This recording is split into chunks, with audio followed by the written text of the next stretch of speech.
ঠিক আছে, আমি তাহলে কালকে কাগজ পাঠিয়ে দিব। আর আন্টি, আমি আশা করছি শুক্রবার দিন আমার বিয়েতে আপনারা দুজনেই আসবেন, কেমন?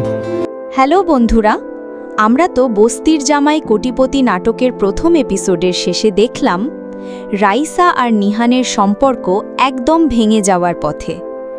ছোটবেলার বিয়ে সত্যি হলেও সমাজ আর স্টেটাসের কারণে সেই সম্পর্ক মেনে নিতে নারাজ নিহান এবং তার পরিবার। এদিকে নিহানের বাবা তাড়াহুড়ো করে তার বিয়ে ঠিক করে ফেলেছে অন্য এক ধনী পরিবারের মেয়ের সাথে।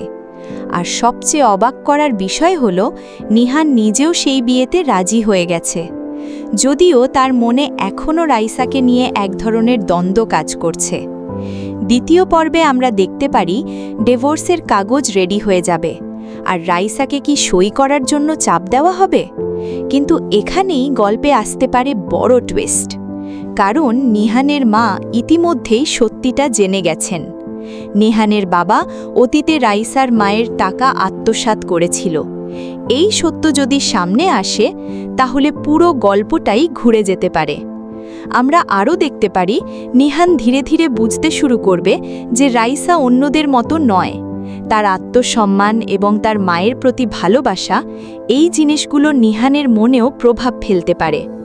অন্যদিকে রাইসা ডিভোর্সে রাজি হলেও ভিতরে ভিতরে ভেঙে পড়বে, কিন্তু সে নিজেকে শক্ত রাখার চেষ্টা করবে, কারণ সে কারোর দয়ায় বাঁচতে চায় না।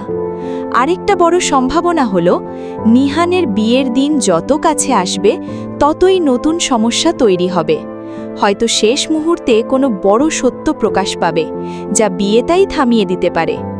সব মিলিয়ে এপিসোড 2 হতে যাচ্ছে ইমোশন, কনফ্লিক্ট আর বড় টুইস্টে ভরা একটি দারুণ পর্ব।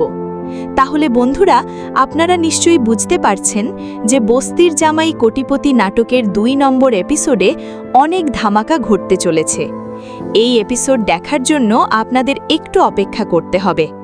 আজকের এই ছোট্ট ভিডিওটি দেখলেই জানতে পারবেন 2 নম্বর এপিসোড কবে এবং কোন চ্যানেলে আপলোড করা হবে।